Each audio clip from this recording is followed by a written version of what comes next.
Olá pessoal, estou eu aqui, professor Ferrari, mais uma vez a convite do Gabriel para o canal Venha Medicina, para fazer com vocês uma revisão para a prova de inverno da PUC do Paraná. Eu selecionei 4 questões para a gente resolver em conjunto e como que eu baseei ou no que eu pensei na escolha dessas questões. Primeiro, algumas questões obviamente relacionadas ao assunto, né? Aquela coisa assim, o que pode vir a cair, embora que eu direcionei um pouco para as efemérides e peguei alguns assuntos que a PUC gosta mais de cobrar, mas o meu enfoque principal foi nas questões típicas da PUC, vamos colocar assim, né? Não no sentido do conteúdo, mas como que ela costuma cobrar determinados assuntos, certo? Então eu vou fazer 4 questões com vocês, né? Já vou projetar aqui do ladinho no vídeo para vocês poderem ver, mas antes de ir para as questões, eu quero fazer um convite para vocês também, que estão aí na lida dos vestibulares, na correria, né? Para ir lá no meu canal, tá bom? youtube.com/Professor Ferrari, tudo junto. Eu tô com uma playlist muito bacana agora sobre as competências e habilidades do Enem, né? Na área das humanas, recomendo vocês darem uma olhada. E, claro, me seguir lá também no Instagram, que tem conteúdo para um monte de provas e um monte de vestibulares também, tá bom? Então vamos lá para as nossas questões. E essas aqui são as que eu escolhi trabalhar com vocês, né? Talvez estejam um pouquinho... Acho que o tamanho dá para enxergar, né? Então a primeira que eu peguei é uma análise, na verdade, do trecho dos Lusíadas do Camões e que obviamente puxa para a discussão da história, né? Então leia o trecho abaixo, extraído do poema Os Lusíadas, de Luís de Camões, e assinale a alternativa correta. Bom, se são os Lusíadas e são Camões, a gente já está pensando o quê? A gente já está pensando no processo das navegações, posto que esse é o grande tema, então, da obra dos Lusíadas, né? Então vamos ver lá rapidinho aqui o poema, né? E por mandado seu, buscando andamos a terra oriental que o Indo rega. O que é esse Indo? É o rio Indo. Por ele, o mar remoto navegamos, que só dos feios focas se navega, mas já a razão parece que saibamos. Se entre vós a verdade não se nega, quem sois que a terra é esta que habitais? Ou se tendes da Índia alguns sinais? Então tá aí, né? Ele falando sobre a navegação. E vamos para as alternativas de fato. Então aqui, ó, o poema épico de Luís de Camões retrata as viagens. Então, primeiro de tudo, a letra A. Retrata as viagens à procura do caminho marítimo para as Índias. Veja, ele está falando, olha, buscando, andamos, né? Nós estamos buscando a terra oriental, que o rio Indo rega, né? Ele fala assim, ó, quem sois, que terra é esta que habitais, ou se tendes da Índia alguns sinais. Então, beleza, ele está procurando o caminho para as Índias. Pela esquadra comandada por Pedro Álvares Cabral. Aqui tá o distrator já na cara, né? Porque assim, ó, o que pode levar à confusão? A gente ouve dizer que, claro, o Cabral chegou no Brasil porque ele estava indo para as Índias. Aí antigamente a gente ouvia, vocês já não ouvem mais isso, graças a Deus, né? Mas nós ouvíamos assim que, olha, o Cabral ele se perdeu e veio parar no Brasil. A gente sabe que ele deu uma parada aqui, programada, para fazer o reconhecimento do território, mas a viagem dele original era as Índias. Só que qual é o problema dessa letra A? Não é o Cabral que está à procura do caminho. Quando o Cabral está indo para as Índias, o caminho já era muito mais do que conhecido e consolidado. Vamos lembrar que a viagem do Cabral, ela se dá, como vocês bem sabem, em 1500. Mas o primeiro português a chegar lá nas Índias, ele chegou no ano de 1498. Então os portugueses já conheciam e já sabiam o caminho, o que impossibilita essa letra A. Vamos para B. Então agora o poema do Camões retrata as viagens para a comprovação da possibilidade de circunnavegação do globo terrestre pela esquadra liderada por Fernão de Magalhães. Novamente aqui, né? Não tem relação, embora o Fernando de Magalhães, depende da tradução, né? Ele tenha, né? A missão dele tenha circunnavegado o globo. Ele morreu um pouco antes de completar a viagem, né? Mas aí a missão, a expedição dele fez isso, mas não tem nada sobre isso no texto. Concordam? Então, logo não é a B. Vamos ver a C aqui, ó. A procura do caminho marítimo para as Índias por parte da esquadra comandada por Vasco da Gama, né? Ó, como diria o heróico português, Vasco da Gama, sua fama assim o fez. Um abraço aí para os meus alunos vascaínos. Todo mundo tem que sofrer um pouco na vida, né? Mas essa C, a princípio, ela tá perfeita, ó. Realmente, o cara que chegou lá em 1498 foi o Vasco da Gama, ele é o primeiro português a chegar lá e vai ser o vice-rei, né, ou vice-governador das capitanias portuguesas nas Índias, tá? Então a C, a princípio, está correta, né? Vamos ver as demais aqui só pra gente tirar a dúvida. Letra D, a procura do caminho marítimo para as Índias na expedição liderada por Américo Vespúcio. O Américo Vespúcio não tem por intenção ir para as Índias, né? O que o Américo Vespúcio vai fazer?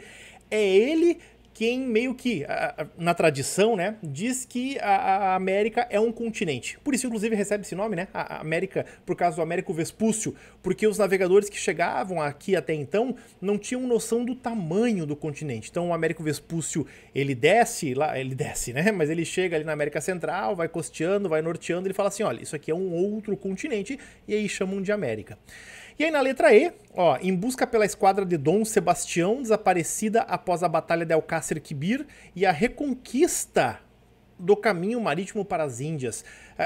Tem alguns erros aqui. Primeiro, realmente, né, o Dom Sebastião, rei de Portugal, sumiu lá em 1580, inclusive por isso que vem todo o processo da União Ibérica, e até o Camões ele fala sobre isso, mas não nesse trecho. Estão vendo? Ó, ele está falando sobre o caminho que eles buscam para chegar às Índias. Não está falando sobre o rei desaparecido, né? Nem nada disso.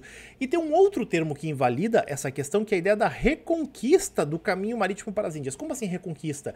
Quem que tomou e que Portugal precisou reconquistar? Não existe a reconquista desse caminho. Eles jogam esse termo aí para te confundir com as guerras de reconquista da Península Ibérica, né? Eles fazem um saladão aí de conceitos, né? Então nessa 1 aqui ficou a letra C de cebola mesmo, tá? Vamos aqui agora, deixa eu só tirar o nosso zoom daqui. Opa, tô fazendo cacaca. Vambora. Vamos lá para a 2 que eu separei. Agora separei uma questão sobre Grécia também. A PUC adora uma antiguidade clássica, né? Tanto Grécia como Roma. Eu escolhi a Grécia, tá? Mas dei uma boa olhada também na Grécia e em Roma também. Então vamos lá. Para observe a obra a seguir, uma representação de um dos discursos do orador e general grego Péricles, não é o do exalta samba, não é o pagodeiro, tá? É o político, né? Que teve importância singular nos primeiros anos da Guerra do Peloponeso. Então tá aqui o Péricles, essa obra que ela é famosíssima, né? Então vamos ver aqui, ó, a respeito da Guerra do Peloponeso. Veja, agora então eles não querem saber do Péricles, não querem saber da questão da democracia, eles querem saber sobre a Guerra do Peloponeso. Vamos ver o que eles querem da gente. A primeira: em contraponto a Atenas de Péricles, que visava expandir o sistema democrático pela região, várias cidades revoltaram-se contra a hegemonia ateniense, dando origem, dessa maneira, à Liga do Peloponeso, que contava com apoio persa. Isso aqui sempre pega os alunos, né? Que eles falam assim, pô, mas eles estavam em guerra com os persas um tempo antes nas guerras médicas, depois os persas vão apoiar, os espartanos vão sim, né? Porque os atenienses, eles são considerados os grandes vencedores das guerras médicas. Então os persas têm um dodóizinho ali com os atenienses, e quando surge uma outra potência que se, né, ou no caso uma outra polis que se opõe a Atenas, eles vão apoiar, né? E vamos lembrar do conceito, né? O que é a Guerra do Peloponeso? A Guerra do Peloponeso é um conflito entre a Liga de Delos e a Liga do Peloponeso. E o que eram essas ligas? Eu tenho que parar de falar para escrever, senão eu vou errar. Ó, essas ligas eram junções, eram alianças, né? Ligas, né? Esse é o nome mesmo, de cidades-estado, né? Que vão formando grandes blocos ali. E a Liga de Delos, ela era liderada por Atenas. Inclusive, essa Liga de Delos resulta exatamente da vitória, né? Dos gregos sobre os persas. Mas aí, frente a esse crescente ateniense, vamos colocar assim, Esparta organiza a sua própria liga. E vai acontecer no mundo clássico, no mundo grego, quase que uma guerra fria, entre aspas, porque esses dois blocos eles vão se tornando cada vez mais antagônicos, cada vez mais reativos um ao outro, até que explode a guerra. Efetivamente uma guerra civil, inclusive, que se chama, né, porque é uma guerra dentro da própria Grécia, que dura aí cerca de 30 anos, né, e que virtualmente destrói a Grécia, abrindo espaço para mais tarde a conquista dos macedônicos, né. Vamos ver aqui a 2, ó. Apesar de ser berço de célebres nomes como Péricles, Atenas saiu derrotada da Guerra do Peloponeso. Até aqui, perfeito, ela foi derrotada mesmo, ok. Com o declínio de Atenas, veio também o declínio das cidades independentes, que continuaram em guerra entre si. Né, ó, tem um errinho aqui, ó. Entre si, resultando em seu enfraquecimento e no empobrecimento de grande parte da população. Que foi o que eu acabei de falar, né? Ó, a guerra, Atenas é derrotada, claro que o conflito ele se estende um pouco mais, a gente vai ver que a Esparta até assume, né, uma forma de liderança, mas logo vem Tebas e derrota Esparta também, e isso tudo vai enfraquecendo o núcleo grego, de fato, e que abre caminho, então, para a invasão dos macedônicos com o Filipe II, pai do Alexandre o Grande. Vamos ver a 3 aqui agora. A imagem representa Péricles como uma figura de grande liderança em Atenas. Contudo, sua influência se estendeu por toda a guerra. Conhecido estratego, Péricles criou estratégias, é um estrategista, estratego, né, que foram utilizadas pelos atenienses ao longo de todo o conflito, mas que não impediram sua derrota para Esparta. Perfeito também. Agora a 4 aqui, ó. Pela tradição democrática que vinha construindo, por meio de lideranças como Péricles, Atenas, mesmo derrotada, deixou um legado de autonomia que as cidades gregas não perderam nos anos seguintes. Não, elas foram perdendo isso, claro, né? Ó, assim, não é possível associar o resultado da Guerra do Peloponeso às invasões de Filipe da Macedônia e seu filho Alexandre o Grande. Esses dois nãos aqui, eles invalidam a número 4. Então ficou... Opa, ó, a 1 tá certo, eu não marquei aqui, né? Ficou 1, 2 e 3. E estamos na letra A de amor. Vamos lá para a 3 agora, ó. A 3 fala, pega ali Brasil colonial, período joanino e assim por diante, né? Então leia a seguir. Transformado em Reino Unido já em 1815, o Brasil distanciava-se aos poucos de seu antigo estatuto colonial, ganhando uma autonomia relativa, jamais conhecida naquele contexto. O Estado português, humilhado, perseguido e transplantado, reproduziu no Brasil o seu aparelho administrativo e do Rio de Janeiro o regente, denominado Rei do Brasil, administrava todo o seu império. Então veja, aqui a autora, no caso, né, a Lilia Moritz Schwartz, ela está falando sobre o período joanino, né, porque ó, foi transformado em 1815 e, claro, ó, o Estado português, né, que foi humilhado, perseguido e transplantado. Quando que ocorreu essa humilhação, essa perseguição, esse transplante do Estado português? Com as invasões napoleônicas, né, em 1808, que fez os portugueses, ou melhor dizendo, a corte portuguesa se transferir para cá e estabelecer um governo aqui na região. Vamos aqui para as nossas alternativas, então, ó. A primeira, antes mesmo da criação do Reino Unido, o Brasil já havia tido sua situação alterada pela abertura dos portos brasileiros ao comércio britânico em 1808. Porque, ó, Reino Unido, que é um estatuto político, vamos dizer assim, em 1815, quando o Brasil vira Reino Unido, ele oficialmente deixa de ser colônia. Porém, em 1808, nós já temos a abertura dos portos das nações amigas. Então, extraoficialmente, o Brasil já havia deixado de ser colônia em 1808, porque dentro da colônia existe a ideia do pacto colonial, certo? Que é o monopólio da metrópole para cima da colônia. Só que com o fim do pacto colonial em 1808, a principal estrutura que marca uma colônia caiu. Né? Então, ó, o Brasil já havia tido sua situação alterada. Perfeito. A 1 tá corretíssima. 2.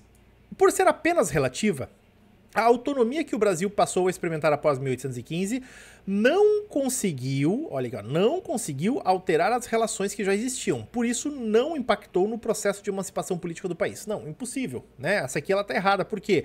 Porque a ideia do Brasil ser autônomo em relação ao Portugal, o que um Reino Unido já dava uma certa autonomia, impactou diretamente. Porque a gente vai ver depois, quando Dom João VI volta para Portugal em 1820, o que a elite portuguesa quer? A elite portuguesa quer que o Brasil volte a ser colônia. Mas tem gente aqui que o Brasil quer que... A nossa elite brasileira, né?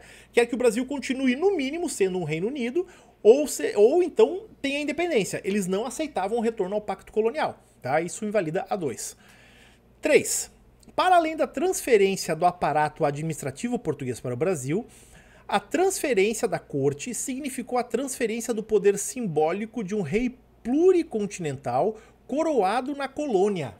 Tá? Aqui eles fizeram um saladão assim, né? Porque beleza, tem a transferência do aparato administrativo? Teve, né? Foi transferido, né?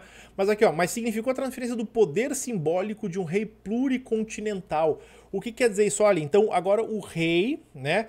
Ele é o rei do Brasil, aquela coisa toda, mas ele não é coroado na colônia, certo? Não tem a coroação aqui, não tem nada disso, tá? Eles misturaram um tanto quanto, né? Então vamos prestar atenção nesse processo aqui, e eles fazem isso aqui para confundir aqui, ó, como rei do Brasil. Mas é importante lembrar o segundo, o Dom João VI, ele sempre era regente, porque quem que ornava a coroa de Portugal? Era a mãe dele, a Dona Maria, que estava impedida pelos médicos de governar, porque ela era conhecida como Maria a Louca, né? Então, no caso, ele não vai ser coroado na colônia, tá? Vamos cuidar com isso aqui, né? E aí na 4, a 3 também tá errada, né? Na 4, a transferência da corte e a alçada do Brasil a Reino Unido acarretou mudanças no estatuto colonial. Claro que acarretou, né? Porque o Brasil deixa de ser uma colônia e vira um Reino Unido. Mas também colocou o Rio de Janeiro no circuito de cerimônias da corte, que buscava recobrir de grandeza a sua situação paradoxal. Perfeito também, né? O Rio de Janeiro, ele passa a ser efetivamente, não só extraoficialmente, mas efetivamente, oficialmente e politicamente, o centro do Império Português, com a elevação ao Reino Unido. É importante entender essa distinção, entender a diferença entre o que é uma colônia, um Reino Unido e um império de fato, tá? Então a 4 está correta, a 1 e a 4, e nós achamos isso na letra D de Dodói. Agora, nossa última questão, eu escolhi essa aqui por conta do tema. Nós temos que lembrar que esse ano nós temos uma efeméride dos 100 anos da morte do Lenin. Essa questão aqui, claro, ela tá falando sobre o Trotsky, né? Mas a gente tá falando sobre a Revolução Russa como um todo. Então eu trouxe ela pra gente pensar algumas coisas aqui. E ela é uma questão um pouco mais antiga já da PUC, se não me engano ela é uma questão de 2017, talvez, ou 2016, não lembro agora. Mas eu peguei ela exatamente por conta desse tema, né? Então vejam lá. Ó, desculpem, ela é de 2019, nem é tão antigona assim, ó. A conhecida plataforma de streaming de vídeo Netflix lançou recentemente uma série de produção russa cujo objeto é a vida de Leon Trotsky, inclusive uma excelente série, tá? Recomendo vocês assistirem. Um dos mais importantes personagens da Revolução Russa. A despeito do interesse atual da mídia russa por sua história, em boa parte da história soviética, Trotsky e suas teorias, o trotskismo, foram ignoradas, sendo seu nome e obra proscritos dos registros oficiais até o ano de 2001. Por que isso? Vamos lembrar, gente, que a Revolução Russa ela funcionou da seguinte forma. O Lenin era o líder, né? Ele que fez o processo como um todo. E o Lenin, ele tinha dois discípulos aí, ou dois, vamos dizer assim, sucessores, tá? Um era o Trotsky e o outro era o Stalin.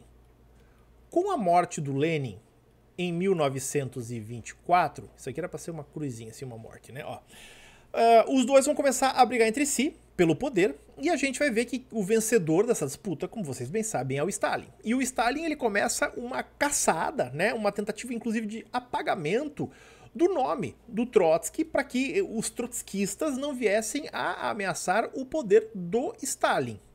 Beleza? Por isso, inclusive, ó, o nome e a obra do Trotsky eram proscritos, né, dos registros oficiais até o ano de 2001. Beleza? Então vamos ver aqui agora o que a questão efetivamente quer da gente, ó. Assinale a alternativa que descreve corretamente os motivos que levaram à proscrição de Trotsky e de sua história na União Soviética e posteriormente na Rússia até recentemente. Então vamos lá. A dissolução da União Soviética em 91 implicou na censura aos personagens e ideias do Partido Comunista em todo o território russo a partir de então, e apenas a abertura democrática liderada por Vladimir Putin a partir de 99 reabilitou a memória dos antigos líderes soviéticos, entre eles o Trotsky. Vejam só, primeiro de tudo, né? A primeira coisa que a gente poderia questionar é o seguinte, peraí, mas o Putin, ele fez uma abertura democrática? Não é bem assim que funciona, mas não é nem esse o problema, porque isso aqui é meio subjetivo, né? Chamar de democracia ou não democracia, porque lá o pessoal diz que tem eleição, não tem eleição, não vamos entrar nesse abacaxi agora.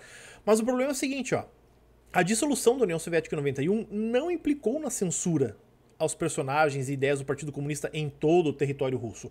Até porque vale lembrar que a abertura da União Soviética é em cima do quê? Da Glasnost e da Perestroika. E especialmente a Glasnost tem a ver com o quê? Com a transparência do governo russo, tá? Então cuidado com isso aí, né? Letra B. A derrota da União Soviética na Segunda Guerra Mundial já começou errado. A derrota da União Soviética na Segunda Guerra Mundial. Na Segunda Guerra Mundial, a União Soviética ficou ao lado dos vencedores. Pronto. Eliminamos aqui já, na primeira frase. Pumba. Letra C. A descoberta da colaboração de Trotsky com os nazistas antes da eclosão da Segunda Guerra levou à rejeição popular de seu legado, fazendo com que o sistema educacional, a imprensa e os órgãos oficiais eliminassem qualquer menção ao seu nome na história soviética. Nada a ver, tá, gente? O Trotsky nunca colaborou com os nazistas, né? O que o Trotsky ele queria era ocupar o poder, assim como o Stalin, então eles entram em conflito. Inclusive, esse sumiço do Trotsky é até anterior à Segunda Guerra Mundial, efetivamente falando. Letra D. Após perder espaço no comando da Revolução e do Partido Comunista para Stalin e seus aliados, Trotsky foi forçado ao exílio em 1929, acusado de conspiração e perseguido por agentes do stalinismo até seu assassinato em 1940. A proscrição do seu nome foi, assim, uma das dimensões da perseguição de Stalin a ele. Aliás, o que é proscrição, né, gente? Nós estamos falando proscrição. É uma ideia de esquecimento, né? Um proscrito, é um esquecido, né? O Stalin, ele literalmente apagou a história onde o Trotsky aparecia. Ele chegou, inclusive, a falsificar fotos, porque tinha fotos, né, da época da Revolução, do Lenin discursando e o Trotsky do lado, e o Trotsky ele é apagado dessas fotos. Vocês podem procurar isso no Google que vocês vão achar o exemplo do que eu tô falando, tá? Então assim, ó, a letra D, ela parece correta, né? Porque realmente, as datas, você não precisa se preocupar com as datas, não é nas datas que eles vão pegar o erro de vocês, né? Eu só sublinhei pra gente ver, ó, ele já foi exilado em 29, então muito antes da Segunda Guerra Mundial, vejam só, né? E assim por diante. Mas vamos ver aqui a letra E, ó. A demonstração das falhas teóricas do trotskismo frente ao pensamento de Stalin levou a Terceira Internacional a determinar para todos os partidos comunistas a ela alinhados o banimento de sua memória e obra. Qual é o problema aqui, gente? Essa aqui também pode gerar uma dúvida bem grande, né? Essa aqui também parece meio que um distrator da questão, né? Porque assim, ó, o problema aqui é a demonstração das falhas teóricas do trotskismo, certo? Entre o Trotsky, eu ia dizer o Trotsky e o Stalin, né? Ó, entre o Trotsky e o Stalin, é importante lembrar que o Trotsky, ele era o intelectual dos dois, certo? Assim como o Lenin era um intelectual, no sentido de produzir livros e produzir ideias e ideologias, né? O Lenin, ele fazia muito isso, tanto que tem vários livros do Lenin, assim como o Trotsky também. Agora, o Stalin não. O Stalin, ele era um homem mais de ação, o Stalin era um homem mais de fazer as coisas do que efetivamente de pensar teorias. Então nós não temos aqui, ó, a demonstração das falhas teóricas do trotskismo frente ao pensamento de Stalin. Não existe um pensamento stalinista, vocês estão me entendendo? No sentido de uma corrente de ideias, né? O embate entre os dois não foi um embate ideológico, foi um embate pura e simplesmente por poder, efetivamente falando, tá? Então essa E aqui também ela é bem difícil, sempre prestar atenção nisso na PUC, né? Eles têm, assim, muito parecido com o Enem, né? Eles têm um distrator, aquelas duas que tu fica, né? Tu fica. Aqui nesse caso, na 4, é a letra D, certo, gente? Então, meus queridos, espero que tenha ajudado vocês, espero que tenha dado um norte, um guia, né? Como eu falei pra vocês, né? Ó, tem alguns temas ali que são importantes, como a Antiguidade Clássica, a questão da Revolução Russa, por conta dos 100 anos da morte do Lenin também, é um tema passível de cair. Eu peguei ali aquela questão sobre o período joanino no Brasil por conta dessas divisões de conceitos que às vezes a PUC ela gosta de dar uma aprofundada em alguns conceitos bem específicos, tá? Então a diferença entre colônia, Reino Unido e um país independente, tá? E assim por diante. E a primeira lá do Camões também eu peguei por conta da ideia também, eles gostam muito de trabalhar Brasil colonial ou o processo, né? Do pioneirismo português e assim por diante. Quero mais uma vez reforçar a vocês o convite para ir lá no meu canal, dar uma olhada na playlist do Enem, nas outras aulas que eu tenho lá também, e novamente convidar vocês para ir lá no meu Instagram, tá bom? Um grande abraço e uma excelente prova para vocês. Tchau!